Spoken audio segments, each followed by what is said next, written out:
Hey there, ladies and gentlemen. Today we are talking about Trek12. This is a new roll and write game from Pandasaurus Games, and it is really a joy to play. A couple of things that I've really enjoyed about it as I've had some time to test it out a little bit here are one, just overall, the aesthetics of this game, the components, the box feels really nice. All the pieces, you have just 2 dice, but those feel really nice, feel fun. They feel thematic with some of these different, almost like sketch marks, sketching them in. I don't know if you can see that very well or not, but maybe you could see that a little bit, that they're kind of sketched in, which I think is really fun.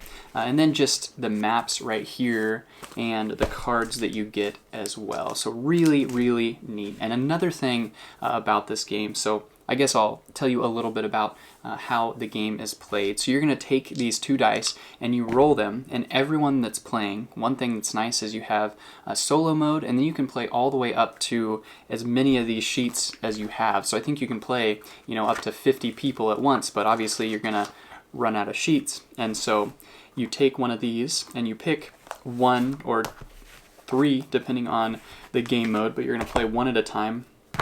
And you're filling in these circles with the numbers. And so one of the things I really like is you have this box up here. And so that has the lowest, highest, subtraction, addition, or multiplication. So you're going to take these 2 dice and you can use those numbers however you want. You can take the lowest, you could take the 2, you could take the highest, you could take the 3, you could subtract them, you could get a 1, you could add them, you could get a 5, or you could get a 6 by multiplying them. So you could get a bunch of different numbers off of that. So it gives you a bunch of different options within this as you're adventuring and exploring in this land, climbing this mountain, ascending this mountain is kind of the idea. So there's more in depth. You're trying to stay underneath certain numbers over here. These are dangerous terrain, so if you put something higher than a 6, there's a penalty, and different things that go on there, but I'm not going to get too in-depth there. My favorite part of this game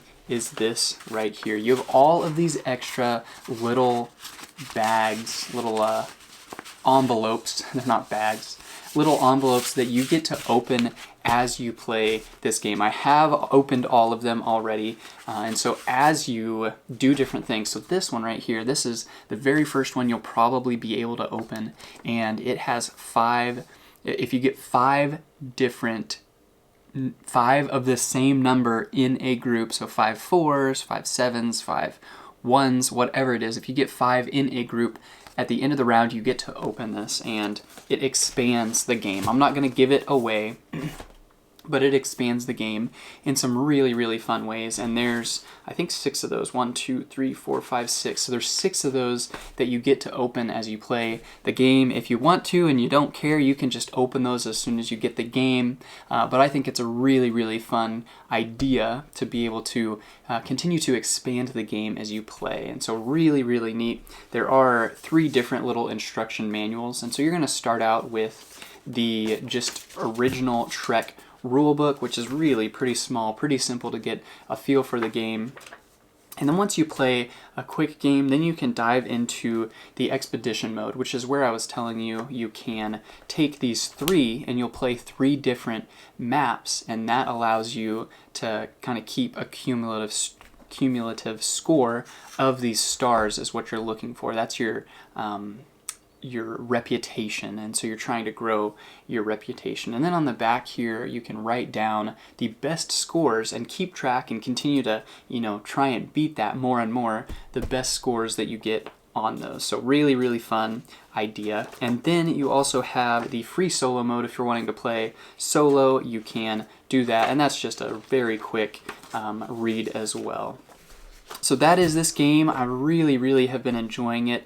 A lot of flexibility with how to play, and you do have these cards that are assist cards, and so that's nice you'll set some of those out there, and you'll have options to gain some of those cards that obviously help you toward your goal. So it mixes it up a little bit. There's a lot of different options of what you can do. So really a very nice game, an easy one to get into once you get the hang of it. It can be a little bit confusing at first to figure out how everything works because you are trying to combine lines of numbers And so you're going, 1, 2, 3, 4 lines of numbers, or you're trying to get groups of numbers, so all of the same number, and you kind of have to keep some of the rules in mind towards some of those things. But once you get the hang of it, really, really simple. And if you do need to look back and look at the rules, it's really, really quick and simple to get those. So there's not a huge rule book that you have to flip through and all that kind of stuff. So I really, really have been enjoying this game. Awesome game.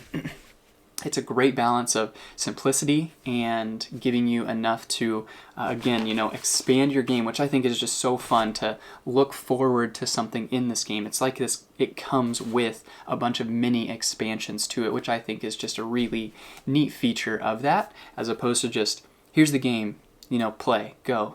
Whoever gets the highest score, you have something more to be able to add to the game, which I think is really neat. So well done, Pandasaurus. Really, really cool game. And hopefully that gives you guys at home just a touch and a taste of Trek 12, what it is, what it does, and why it may or may not be right for you. Thanks.